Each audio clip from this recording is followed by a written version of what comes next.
The emergency session of the Galactic Council convened without ceremony. Ambassador Chen Wei stood at Earth's designated platform, his hands trembling slightly as he reviewed the translated document for the third time.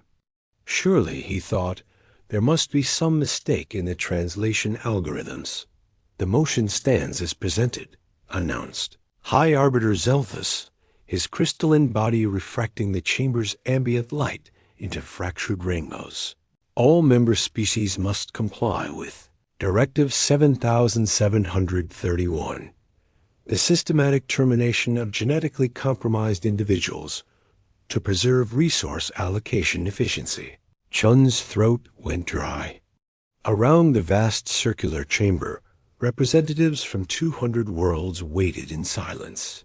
Some species communicated through bioluminescent patterns, others through electromagnetic pulses, but the sentiment was universal cold, calculated acceptance. High Arbiter, Chun's voice echoed across the chamber. Earth requests clarification.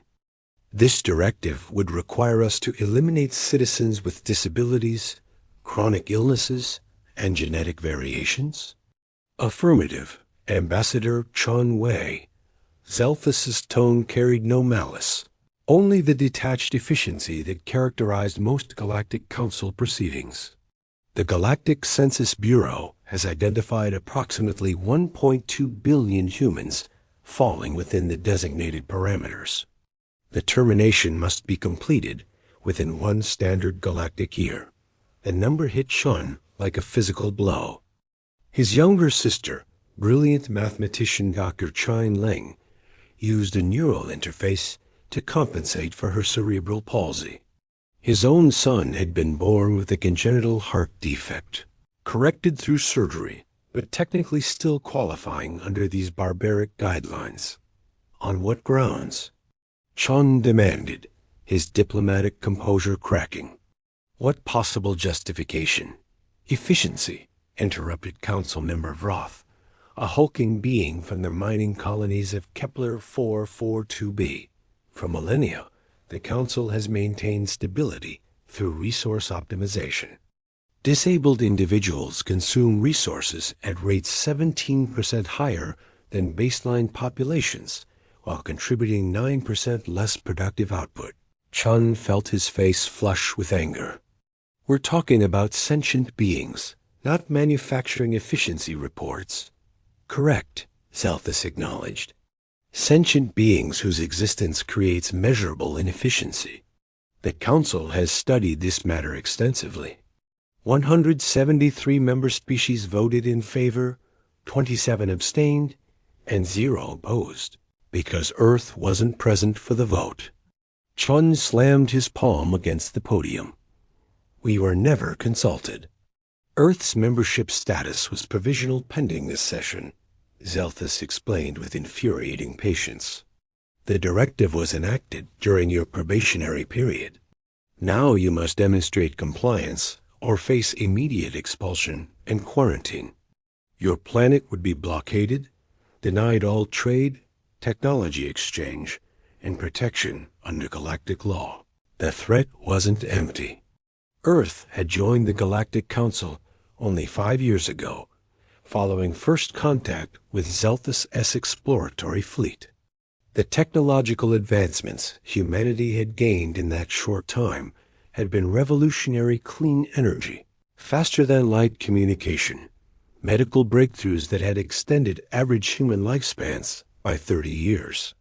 But none of it would matter if they followed through with this monstrosity. Chun took a steadying breath. I need to consult with my government. You have 72 Earth hours, Zelthus announced. Choose wisely, Ambassador. The galaxy does not accommodate weakness. The emergency session of the United Nations was chaos. Delegates shouted over each other in dozens of languages, their words merging into a cacophony of outrage, fear, and disbelief. Secretary General Amara Okonkwo stood at the podium, her normally composed features drawn with exhaustion. Order! Her voice cut through the noise. We need actionable solutions, Not panic.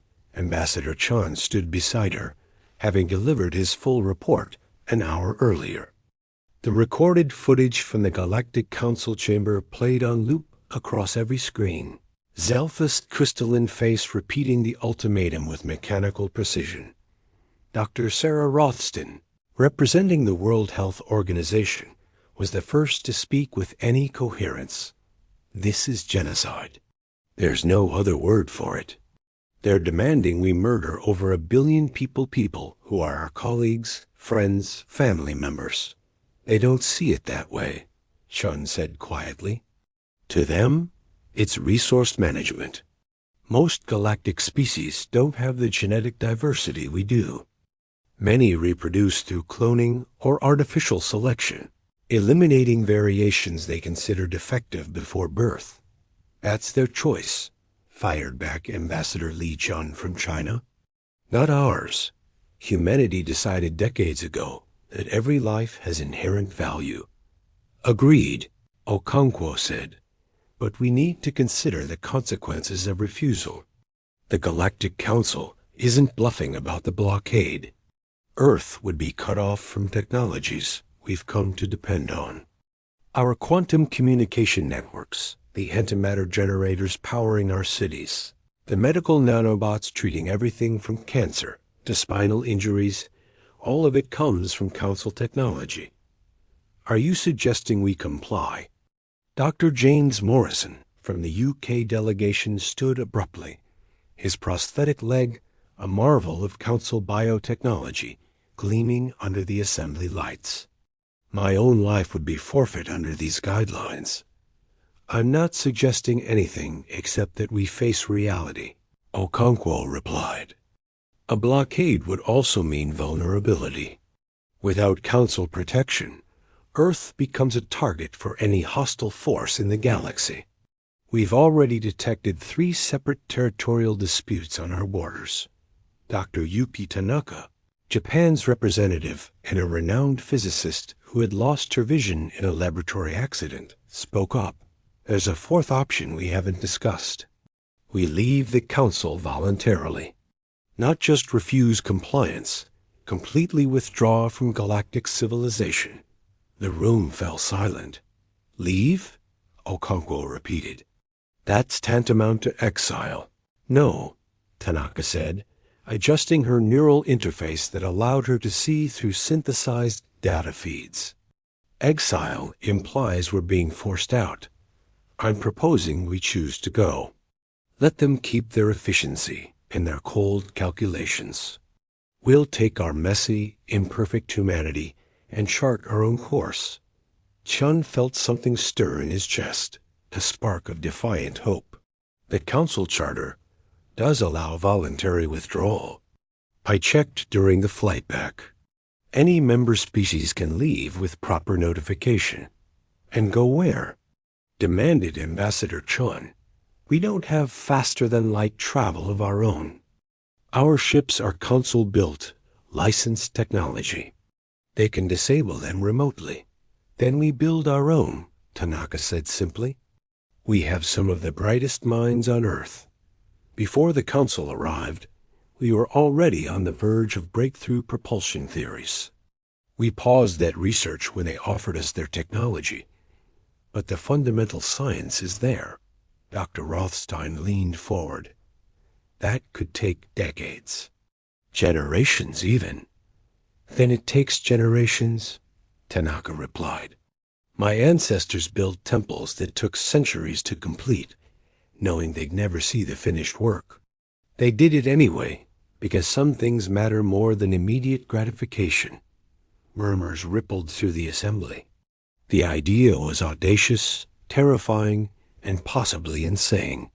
But as Chun looked around the room, he saw expressions shifting from despair to something else, a uniquely human stubbornness in the face of impossible odds. We'd need unanimous agreement, Okonkwo said carefully.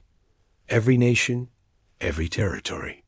One dissenting vote and Earth speaks with a divided voice. The Council would exploit that fracture. Then we vote, said Ambassador Li Jun. Here, now. Every delegation on record. The vote took 3 hours.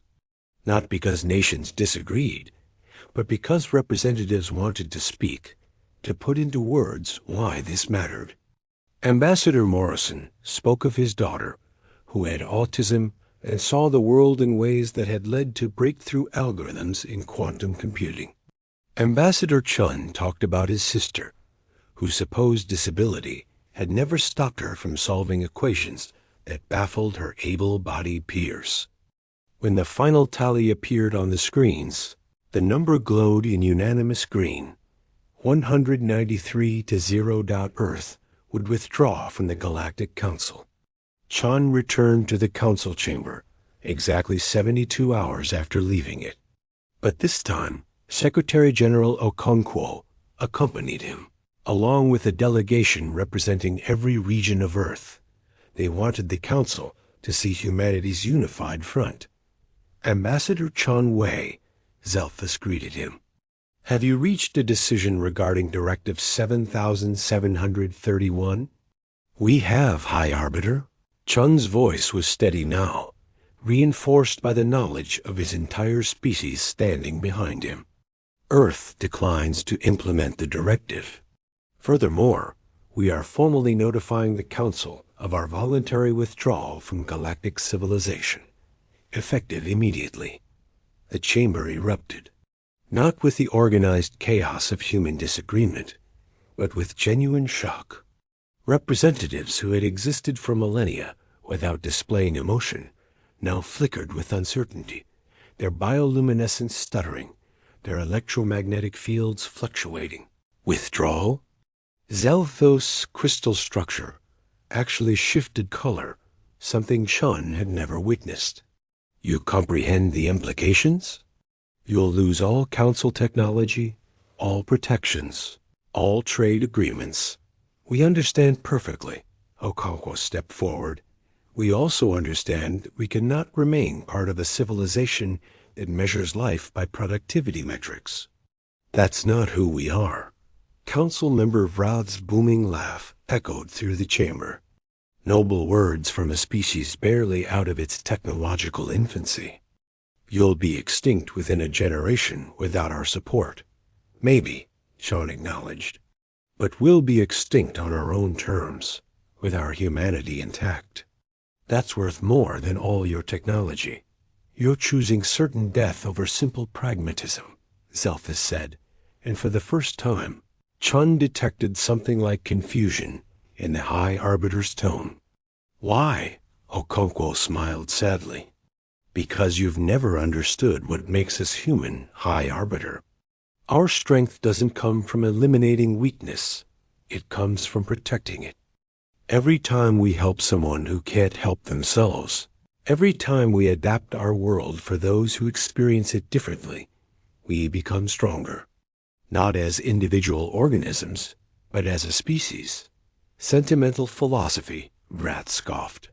It won't save you when your resources run dry or hostile forces threaten your world. Perhaps.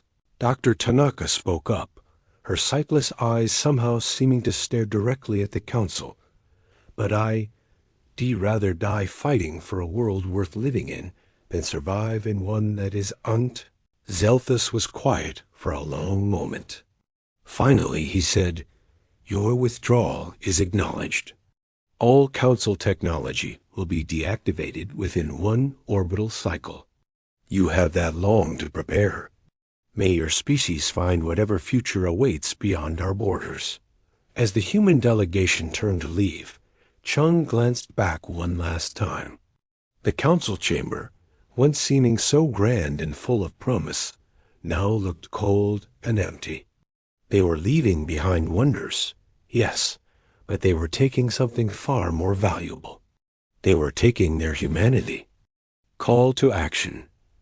We've just witnessed humanity stand against the galaxy, but this is only the beginning. Can Earth survive alone in a hostile universe? What technologies will we develop? What allies might we find among the stars? Subscribe and hit the notification bell so you don't miss part 2, where humanity begins the impossible task of building our own destiny. Like this video if you believe that compassion is strength, not weakness. Drop a comment below. Would you have made the same choice? The quantum communication arrays went dark first. Across Earth, billions of screens flickered and died as the Council's instantaneous data network shut down. Within minutes, the planet's entire information infrastructure built over 5 years to rely on galactic technology collapsed into chaos. Dr. Yuki Tanaka stood in the Emergency Operations Center beneath Geneva, watching the cascading failures ripple across her neural interface's displays. Despite her blindness, the synthesized data feeds painted a clearer picture than any sighted person could comprehend. And the picture was terrifying. Power grid failures in 7 major cities, reported Colonel James Harrison from the U.S. Strategic Command.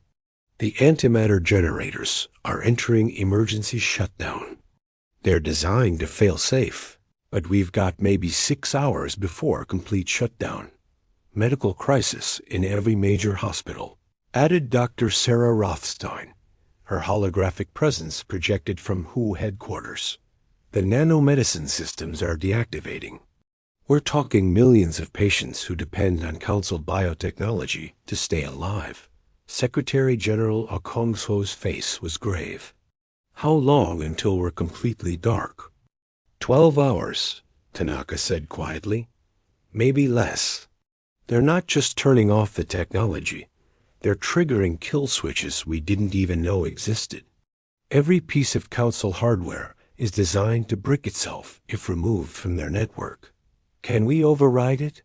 Asked Ambassador Chen, who had remained at headquarters rather than return home to his family. Later, he told himself there would be time to hold his son later after they'd navigated this crisis. We're trying, said Dr. Marcus Webb, chief of Earth's newly reformed Independent Technology Division. His image appeared on screen from Silicon Valley, where hundreds of engineers were working around the clock. But Council code is sophisticated beyond anything we've seen. It's as like trying to defuse a bomb when you don't understand the language the instructions are written in. Tanaka felt the weight of responsibility settling on her shoulders. This had been her idea, her proposal, that humanity walk away from the Council. Had she condemned her species to extinction through idealistic naivety? Then a new voice cut through the gloom. Dr. Tanaka? I think I found something. The speaker was Maya Patel, a 22-year-old programmer from Mumbai who had savant syndrome. Before first contact, neurotypical colleagues had often dismissed her unconventional thinking patterns. But Maya saw patterns in code that others missed, patterns that didn't follow logical progressions, but intuitive leaps that somehow arrived at correct solutions. Show me, Tanaka said. Maya's screen shared to the main display. Lines of alien code scrolled past, incomprehensible to most observers. The Council's kill switches all route through a master authentication protocol. They're expecting us to try to override individual systems. But I noticed something. There's redundancy in the code. Specific sequences that repeat across different systems. So? Webb asked, not unkindly. He'd learned to trust Maya's insights even when they seemed to come from nowhere. So redundancy is inefficient, Maya said, speaking rapidly, as she always did when excited. And the Council is obsessed with efficiency. They wouldn't waste computational resources unless the redundancy served a purpose. I think it's a back door. A back door? Okonkwo leaned forward. You mean they planned for this? Not planned protected against, Maya clarified. Think about it. The Council has 200 member species. They've been around for thousands of years. There must have been other species that tried to break away, to reverse engineer their technology. The Council would want a way to monitor those attempts. Tanaka's pulse quickened. And if there's a monitoring protocol, there's a way in. Maya, You're brilliant. Can you exploit it? Maybe, but I need help. Maya's voice dropped, uncertain. I can see the pattern, but I can't extrapolate the full architecture. I need someone who thinks in mathematical structures, who can model complex systems. Tanaka knew immediately who she meant. Get Dr. Chun Ling on the line. Ambassador. Chun's sister joined the call 15 minutes later from her laboratory in Beijing. Dr. Chun Ling's face appeared on screen, her neural interface creating a soft glow around her temples as it compensated for her cerebral palsy. Despite the crisis, her eyes were alert and focused. "Show me what you have," she said to Maya. No time wasted on pleasantries. For the next hour, the two women worked in a rhythm that seemed almost telepathic. Maya would identify a pattern in the code, and Chun Ling would construct mathematical models to predict how that pattern extended through the entire system. Other programmers and engineers tried to follow their work, but the leapfrog logic left most behind. "There," Chun Ling said finally, highlighting a section of code. "That's not a security protocol, it's a translation layer. The Council-S systems need to communicate with each other, despite being built by different species with different coding philosophies. This layer converts between them.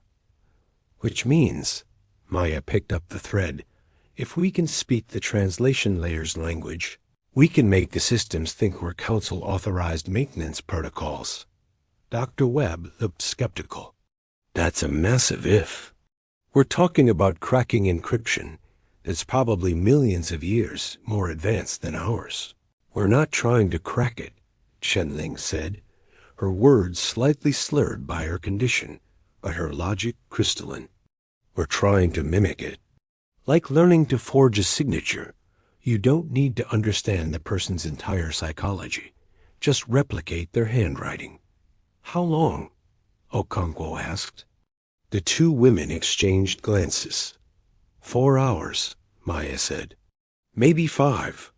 We've got 7 hours until total system failure," Colonel Harrison reminded them. "That's cutting it close."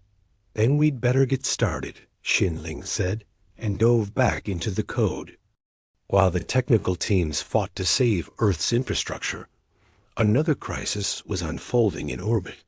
Commander Lisa Torres of the International Space Station watched through the viewport as the Council-S automated defense satellites realigned, their weapons arrays tracking the station's trajectory. "Ground control, this is ISS," she broadcast, though she wasn't sure anyone was still listening through the degraded communication systems. "The orbital defense grid is targeting us. I think they're going to blow the station." A crackle of static, then Ambassador Chun's voice came through. "Commander Torres, we're reading you. The Council is severing all assets. They want to make sure we can't reverse engineer anything." "Well, they're about to succeed," Torres said dryly. She glanced at her Crew 6 people from 4 nations, including Dr. Raj Krishnan, whose muscular dystrophy made him unable to live on Earth's surface, but had no effect on his ability to function in zero gravity. "We've got maybe 30 minutes before those satellites come online. Can you evacuate to the backup station?" Chun asked. "Negative. The backup station is Council-built too. It's probably going to be destroyed as well." Torres made a decision. "We're taking the experimental shuttle. Commander, that shuttle has never been tested for re-entry." "Then today's a good day for a test flight," Torres replied, already pulling herself toward the docking bay. "Besides, what choice do we have?" The experimental shuttle was humanity's first attempt at post-Council independence. A craft designed using principles they de-learned from galactic technology, but built entirely with Earth materials and engineering. It was supposed to undergo 3 more years of orbital trials before attempting atmospheric entry. They had 20 minutes, Dr. Krishnan pulled himself into the pilot's seat with practiced ease. Despite his condition, he'd logged more zero-G flight hours than anyone alive. Powering up. Let's see if our engineering team knew what they were doing.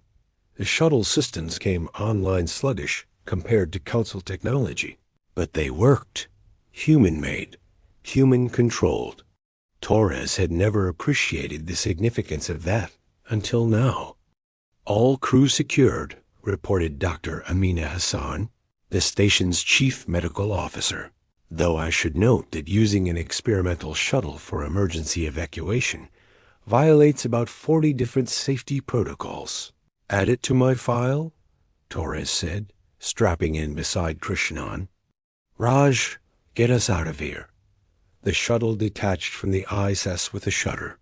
Through the viewport, Torres watched the station recede, the structure that had been humanity's first true home among the stars, about to be reduced to orbital debris.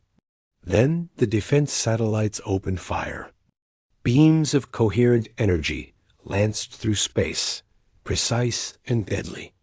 The first shots missed as Krishnan threw the shuttle into a banking turn that should not have been possible with their limited thruster capacity.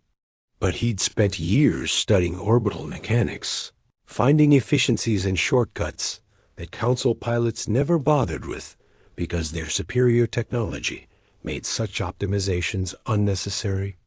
Entering re-entry trajectory, Krishnan announced, his voice steadied despite the proximity alarm screaming. This is going to be rough. The shuttle hit Earth's atmosphere like a stone skipping across water. G-forces crushed Torres into her seat as the craft bucked and shuddered. Through the viewport, she could see the heat shield glowing cherry red, could smell something burning that shouldn't be burning. Hull integrity at 70%, Hassan called out. 65, 60. Come on, Torres whispered, gripping her armrests. Hold together. You're built by human hands, designed by human minds. Hold together. The shuttle screamed through the atmosphere, trailing fire. And somehow, impossibly, it held. In Geneva, Tanaka received the notification that Commander Torres had landed safely in the Pacific, recovered by naval vessels within an hour. One small victory amid the chaos. 3 hours until total system failure, Colonel Harrison updated. Maya, Chun-Ling, please tell me you have something. We have something, Maya said, her eyes never leaving her screen. Whether it's enough is another question. Chun-Ling, are you ready with the mathematical models? Uploading now, Chun-Ling replied. Her neural interface pulsed with activity as she transmitted complex equations to Maya's system. The pattern should hold across all major infrastructure systems. I think. You think? Webb asked nervously. The mathematics are sound, Chen-Ling said, but we're applying them to alien technology using human logic. There's always a chance I'm missing something fundamental about how the Council thinks. Only one way to find out, Maya said. Her fingers flew across her keyboard, entering the final sequences.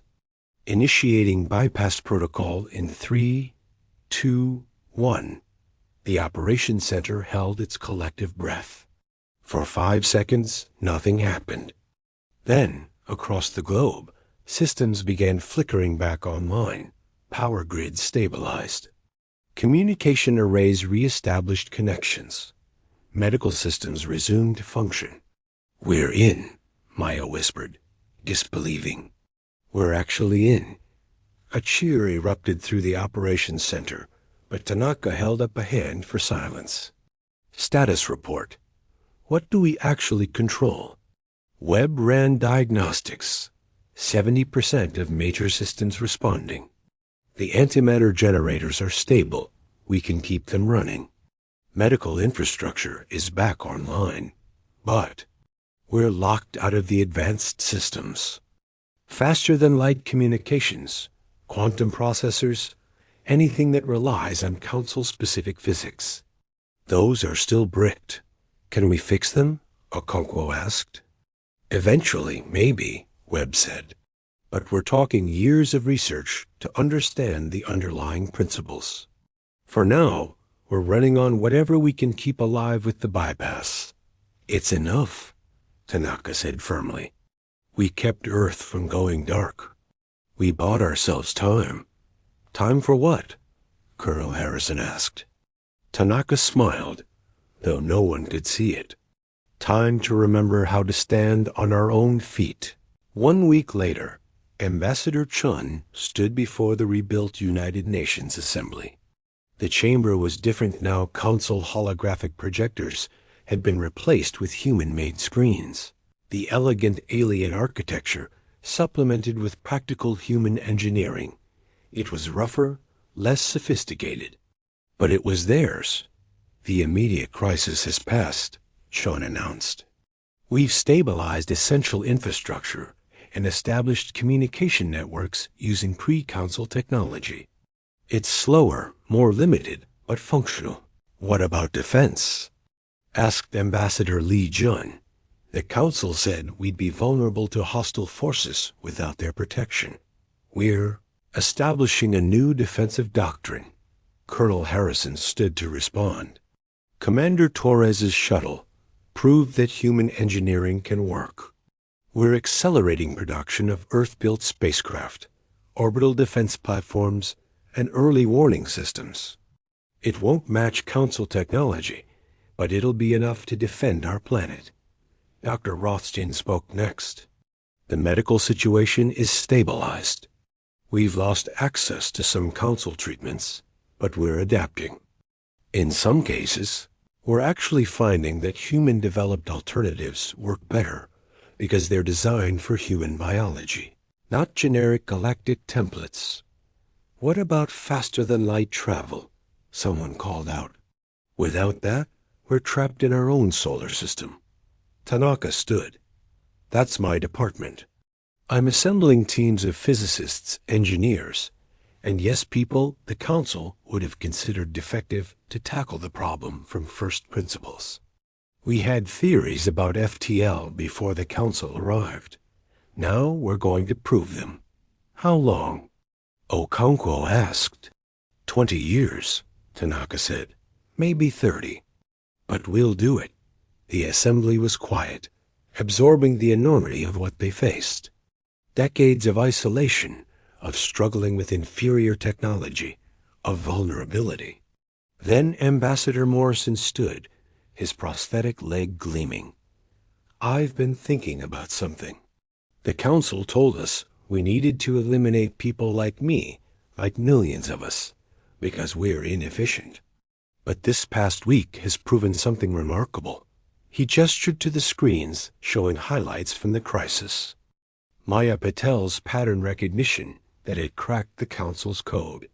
Dr. Chen, Ling's mathematical models.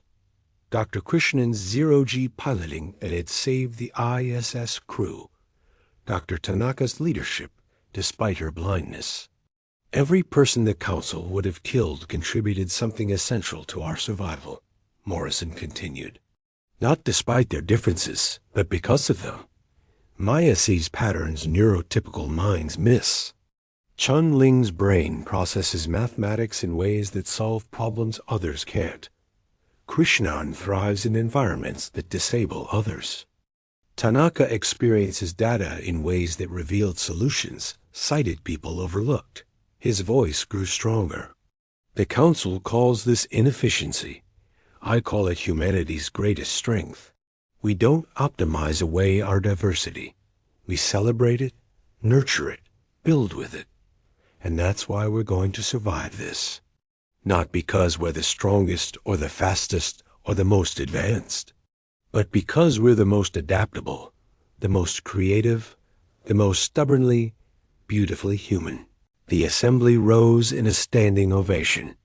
As Chun watched his colleagues scarred, imperfect, brilliantly alive, he felt something he hadn't experienced since that first council session. Hope. They had chosen the harder path. But it was their path, built on their values, requiring the full spectrum of human diversity and ingenuity. The galaxy had voted for efficiency. Earth had voted for humanity. And they would prove that humanity was worth more than all the stars combined. Call to action. Humanity has survived the first test, but can we truly thrive alone?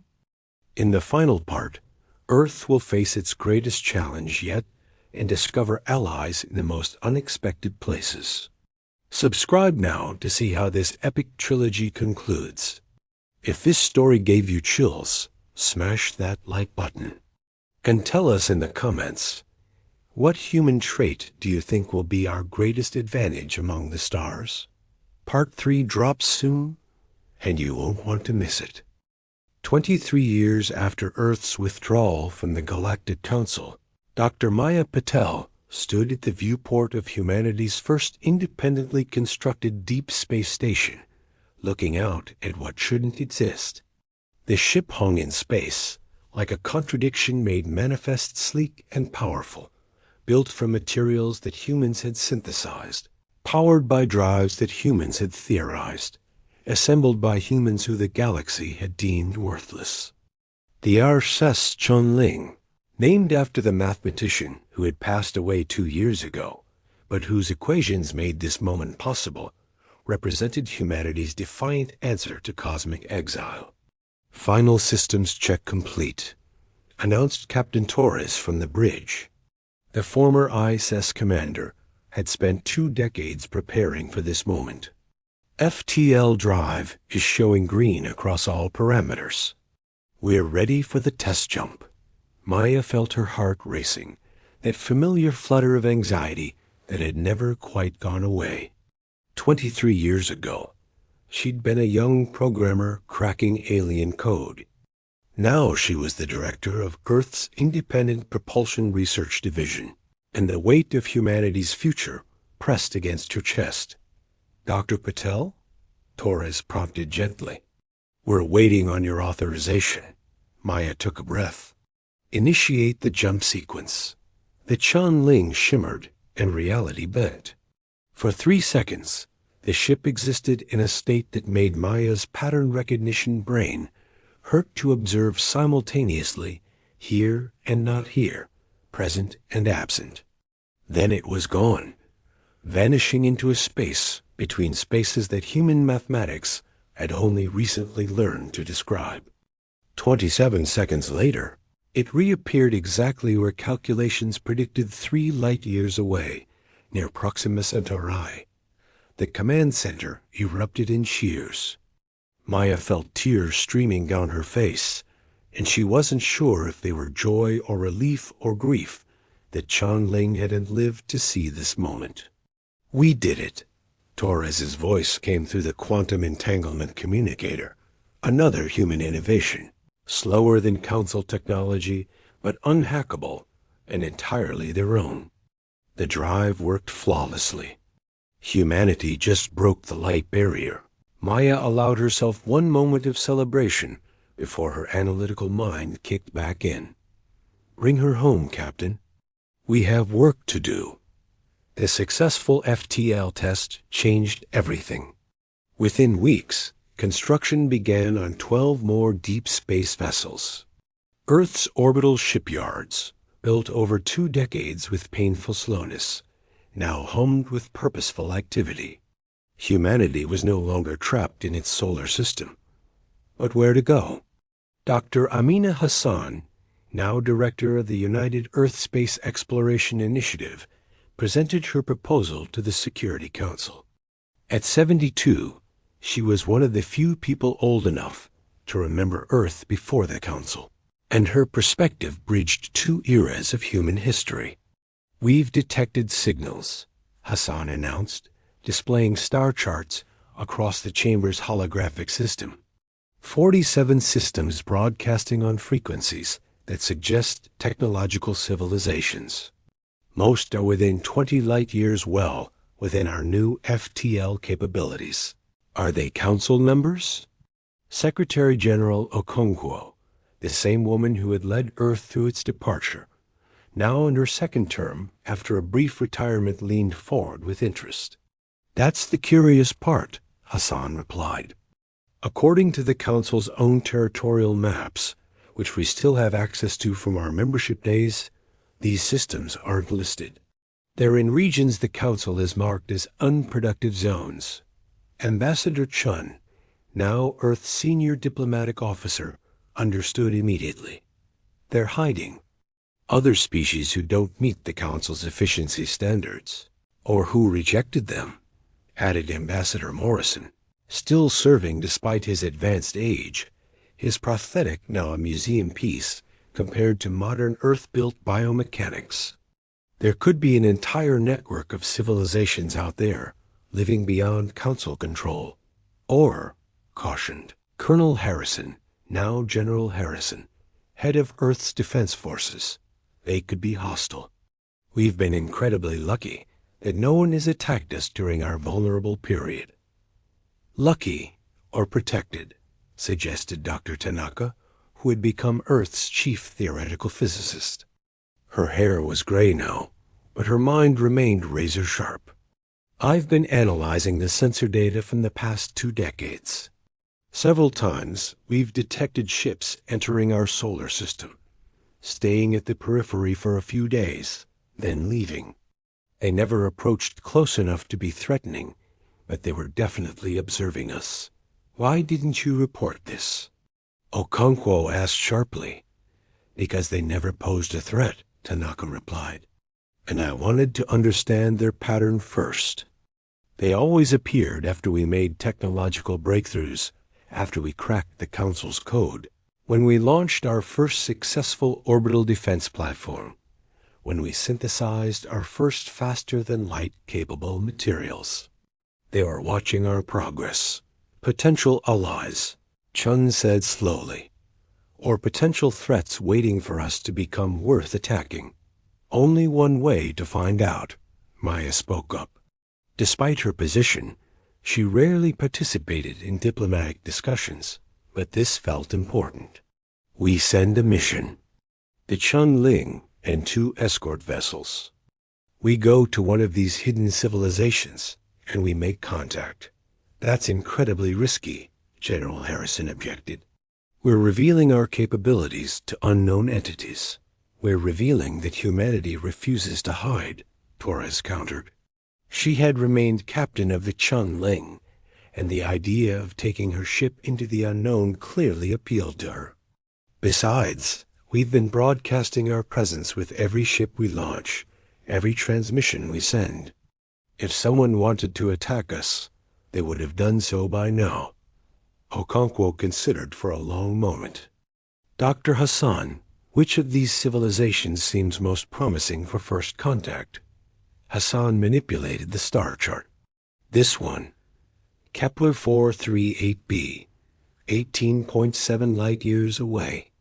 Their broadcasts suggest a technological level roughly equivalent to where we were before Council contact. Mathematical concepts, basic physics principles, universal languages. No overt hostility in their transmissions. They could be a trap," Harrison warned. "Everything's a trap until it isn't," Morrison said with the dry humor that had sustained him through decades of uncertainty. "I say we take the chance." The vote was unanimous.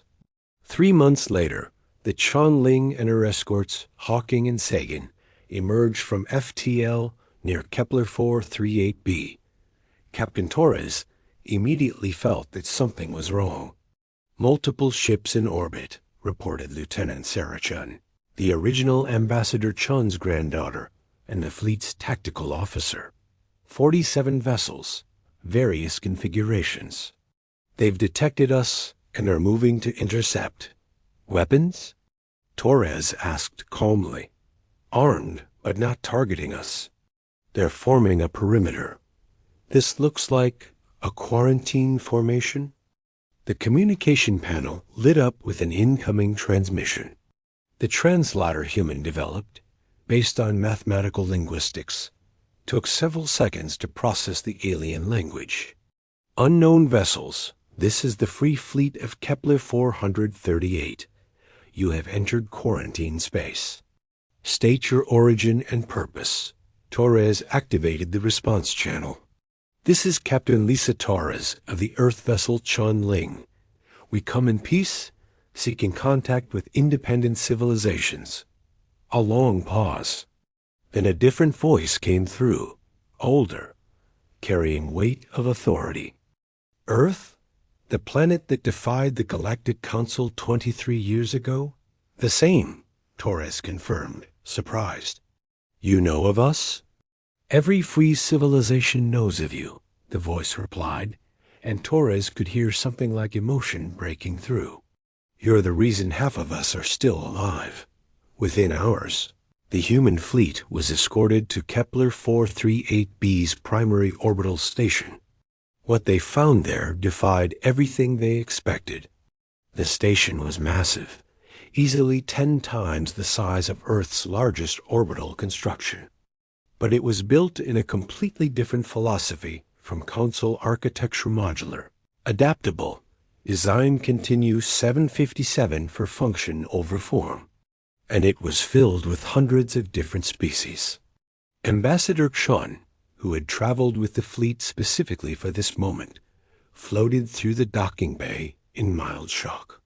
Beings with 4 arms and crystalline skin worked alongside creatures that looked like mobile plants, while something resembling a cloud of nanomachines communicated through electromagnetic pulses. Welcome to Refuge Station, their host introduced himself. His name was unpronounceable, but the translator rendered it as Keeper of Stories. He was a Velian, a species whose long limbs and multiple eyes made them resemble terrestrial spiders, though his manner was warm. We've been hoping you would find us. You've been hoping? Chun asked. Why? Because you're the first species to ever leave the Council voluntarily, Keeper of Stories explained as he led them through the station. And survive. Most species who defy the Council are destroyed or absorbed.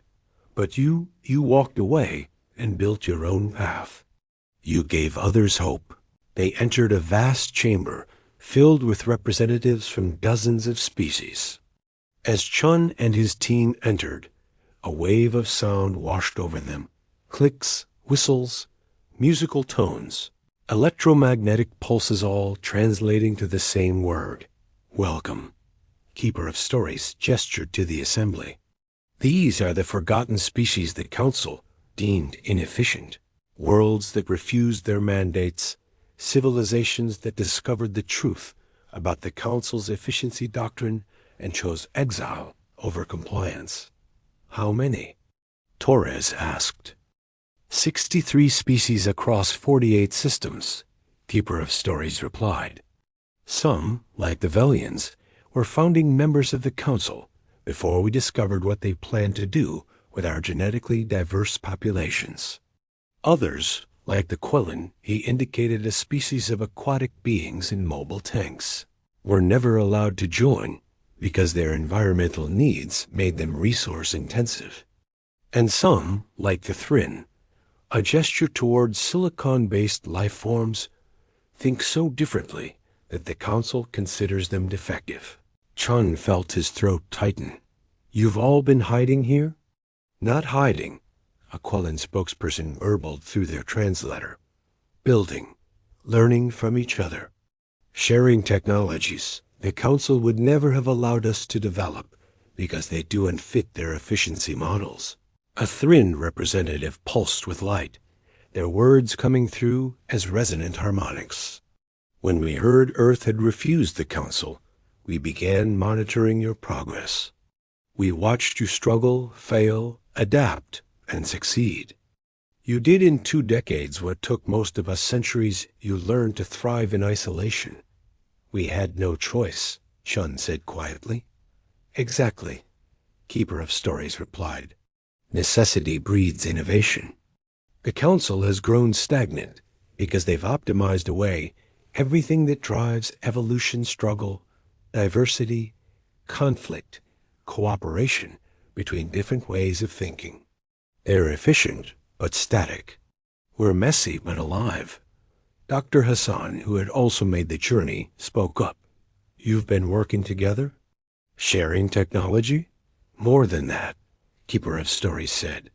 Come, let us show you.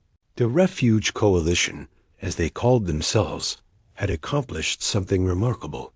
Without the Council's centralized control, they had developed technologies based on radical cooperation between different modes of thinking. The Thrin, who experienced time differently than biological organisms, had developed temporal sensors that could predict stellar phenomena years in advance. The Velians, with their distributed nervous systems, had created neural networks that could solve problems too complex for any individual consciousness. The Quellan had mastered biological engineering in aquatic environments, developing organic ships that grew rather than being built. And they had all been learning from each other, combining their unique perspectives into innovations no single species could have achieved. This is what the Council fears, Keeper of Stories explained as they toured Refuge Station's research facilities. Not that we become stronger than them, though we might, but that we prove there is a better way. That efficiency isn't the highest virtue. That diversity of thought, experience, and perspective creates possibilities that optimization eliminates. Maya, examining a Thrin temporal sensor with fascination, suddenly understood something profound. That's why they wanted Earth to eliminate our disabled populations. Not because we were actually inefficient, but because our insistence on including everyone, on adapting for different needs and perspectives, represented an alternative to their entire philosophy. Correct, a Thrin confirmed. Earth was dangerous to the Council because you embodied a different value system one that might spread to other species if they saw it working. And now? Torres asked. What happens now that we've found each other? Keeper of Stories' multiple eyes glinted with something that might have been humor. Now we stop hiding. The Council has dominated the galaxy for 10,000 years, growing more rigid with each century. It's time they faced a genuine alternative. You're talking about a challenge to the Council itself, General Harrison said, his military mind immediately grasping the implications. Not a challenge, corrected the Quellan spokesperson. An invitation. We've spent centuries building something better than the Council's cold efficiency. A coalition of species who choose cooperation over mandate, who value every perspective, who believe that the messiness of true diversity creates stronger, more adaptable civilizations than any amount of optimization. And we're inviting Earth to help us show the galaxy what's possible. Keeper of Stories finished. Chen looked at his colleagues. Torres, whose career had been defined by taking calculated risks. Hassan, who had spent her life exploring the unknown.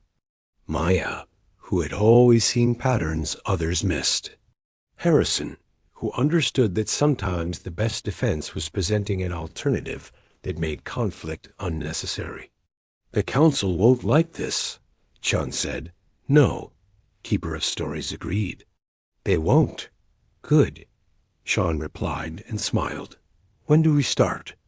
5 years after contact with the Refuge Coalition, the galaxy witnessed something unprecedented. 64 species 65, including Earth, simultaneously broadcast a declaration across all known communication frequencies. The Declaration of Diversity, as it came to be called, was simple. We, the species of the Refuge Coalition, announce our presence to the galaxy. We are the civilizations deemed too inefficient, too different, too expensive to merit existence under the Council's protocols. We are the disabled, the divergent, the different, and we are thriving. We do not seek conflict with the Galactic Council. We seek to demonstrate an alternative. Where the Council optimizes, we innovate. Where the Council standardizes, we diversify. Where the Council calculates efficiency, we create possibility. Any species that wishes to join us is welcome. Any being deemed defective by the Council will find sanctuary among us. We ask nothing except that each contribute according to their ability and receive according to their needs. The age of enforced efficiency is ending. The age of chosen diversity is beginning. The Council's response was swift and predictable. High Arbiter Zelthus himself broadcast a rebuttal. The Refuge Coalition represents chaos over order, sentiment over logic, inefficiency over progress. Their existence proves nothing except that some species refuse to evolve beyond primitive attachments to the unproductive. But something unexpected happened. Species within the Council began asking questions. Why had they never heard of these hidden civilizations? If the Refuge Coalition was so inefficient, why had they developed technologies the Council lacked? Why did the Coalition seem to be innovating faster than the static Council? The first Council member to defect was a surprise. The Zirithi, one of the oldest and most respected species. Their representative announced, "For millennia, we have supported the Council's principles, but we have watched Earth's journey with great interest. A species we were told would perish has not only survived, but flourished. They have done something we thought impossible. They have made inefficiency into strength. We wish to learn how." Others followed. Not many. At first 3 species in the first year, 7 in the second. But each departure weakened the Council's authority. Each success of the Refuge Coalition made the Council's claims ring more hollow. 10 years after first contact, Ambassador Chen, now in his 80s, but still sharp, stood before the United Earth Assembly to deliver a historic report. Today marks the 20th anniversary of the Refuge Coalition's public declaration, he announced. The galaxy is not what it was. The Council remains the largest political entity, but it no longer stands alone. 43 species have joined the Refuge Coalition. Another 67 maintain diplomatic relations with both groups, choosing cooperation with both sides rather than exclusive alignment. He pulled up a star map. More importantly, innovation has accelerated across the entire galaxy. Council species, seeing our successes, have begun questioning their own restrictions. 3 Council worlds have quietly reformed their policies regarding genetic diversity. 8 have established cultural exchange programs with Coalition members. The Council itself has not changed its official doctrine, but cracks are appearing. "What about Earth specifically?" asked the Assembly President. "Where do we stand?" Dr. Maya Patel, now Director of Interstellar Relations, stood to respond.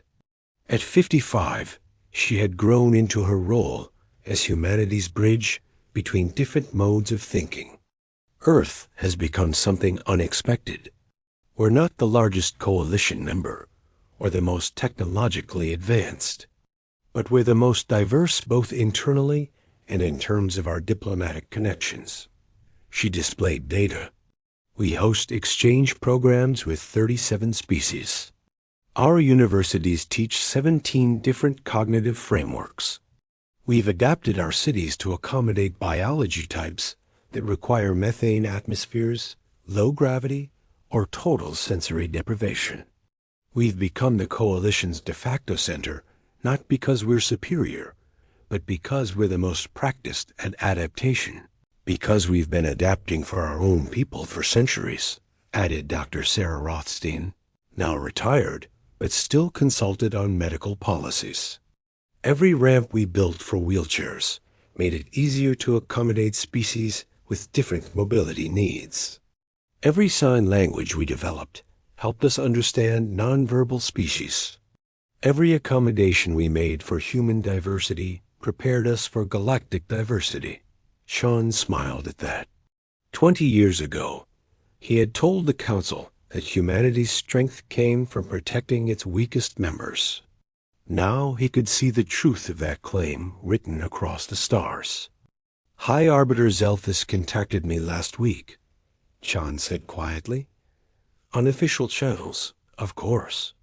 He wanted to understand how we did it, how we made inefficiency work. What did you tell him? Someone asked. I told him we didn't make inefficiency work. We redefined efficiency. The Council measures efficiency in resource allocation and productive output. We measure it in ideas generated, problems solved, and new possibilities created. By our metric, diversity isn't a cost, it's an investment that pays compound returns. Did he understand? I don't know, Chen admitted, but he's asking. That's enough. The story of humanity's stand against the Galactic Council would be told for generations. But perhaps the most important moment came not in grand declarations or technological breakthroughs, but in a quiet medical facility on Earth. Dr. Yuki Tanaka, now 97 and in failing health, lay in a hospital bed surrounded by friends and colleagues. Despite the advanced medical technology available, both human and coalition developed, her body was simply wearing out. She had lived long enough to see humanity step into the stars not as supplicants, but as equals. Maya Patel sat beside her bed, holding the old woman's hand. You were right, Maya said softly, about everything.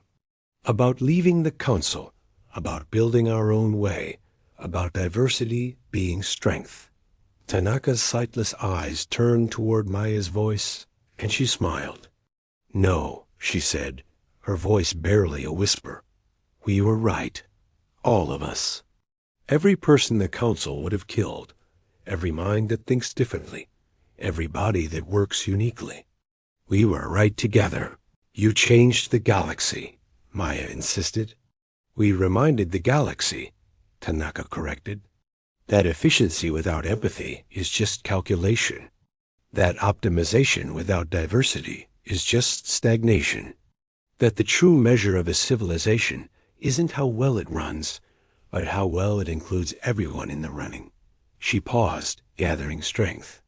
When I proposed leaving the council, I was terrified. I thought I might be condemning humanity to extinction. But I forgot something important. Humans have always been at our best when we're struggling, adapting, improvising. We didn't need the council's perfection. We needed our own beautiful, messy, diverse chaos. And now? Maya asked. Now we've proven it's not just humanity, Tanaka said.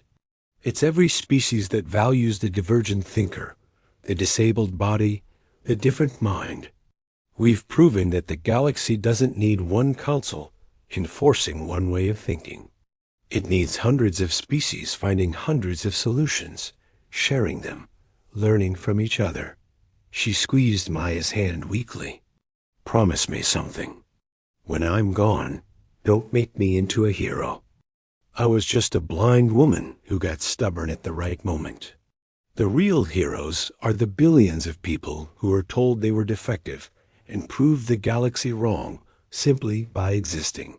Maya's tears fell freely. I promise. 3 days later, Dr. Yuki Tanaka passed away peacefully. Her funeral was attended by representatives from 42 species across the Refuge coalition. The council sent no official delegation, but several council species sent unofficial condolences.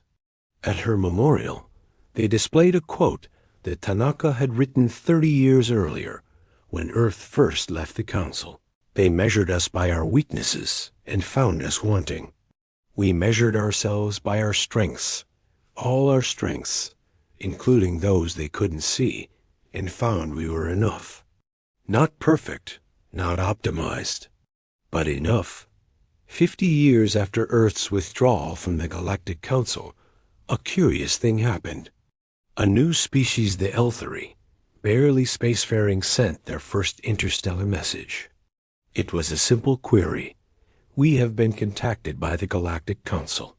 They offer technology, protection, and membership. Should we accept? 2 responses came back. The Council sent a comprehensive document outlining the benefits of membership, the efficiency of their systems, the security of their protection. The Refuge Coalition sent something different, a simple message. The choice is yours. The Council offers certainty. We offer possibility. Both have value. But if you choose the Council, know that their efficiency will come at a cost. And if you choose us, know that our inefficiency will demand everything you have to give. Ask yourselves, what kind of species do you want to be? The Elthery spent 3 months deliberating. In the end, they sent a response to both groups. We choose both. We will maintain relations with the Council and the Coalition. We will learn from your efficiency and your diversity. We will forge our own path. It was a precedent. Within a decade, 20 new spacefaring species followed the same model, taking what worked from both the Council and the Coalition, refusing to choose sides in a conflict that was transforming into something else. Cooperation. High Arbiter Zelthus, in his 300th year of service, sent one final message to Ambassador Chen before retiring. You were right. Not about everything I still believe efficiency has value. But about this, a galaxy that includes only one way of thinking is a galaxy that has stopped evolving. Perhaps there is room for both our paths. Chen, now 96 and preparing his own retirement, smiled as he read the message. Not victory, exactly. The Council still existed, still held to many of its principles. But they were no longer the only voice in the galaxy, and in the end, that was enough. Earth had been told to eliminate its disabled, its different, its divergent. Instead, Earth had eliminated the idea that there was only one right way to exist in the universe. The galaxy had voted for efficiency. Earth had voted for humanity. And slowly, beautifully, messily, the galaxy was learning that maybe both votes mattered. Final call to action. And that's where our story ends, or maybe where it really begins. Humanity didn't conquer the galaxy or defeat the Council. We just proved there was another way to exist among the stars. If this story moved you, if it made you think about what we value and why we value it, hit that like button and let me know. Subscribe for more HFY stories that celebrate what makes humanity unique, not our strength, but our stubbornness to protect each other, even when it's inefficient. Drop a comment below. What would you have done if faced with the Council's ultimatum? And share this story with someone who needs to hear that being different isn't a weakness. It's what makes the universe worth exploring. Until next time, remember, efficiency is overrated. Humanity is forever.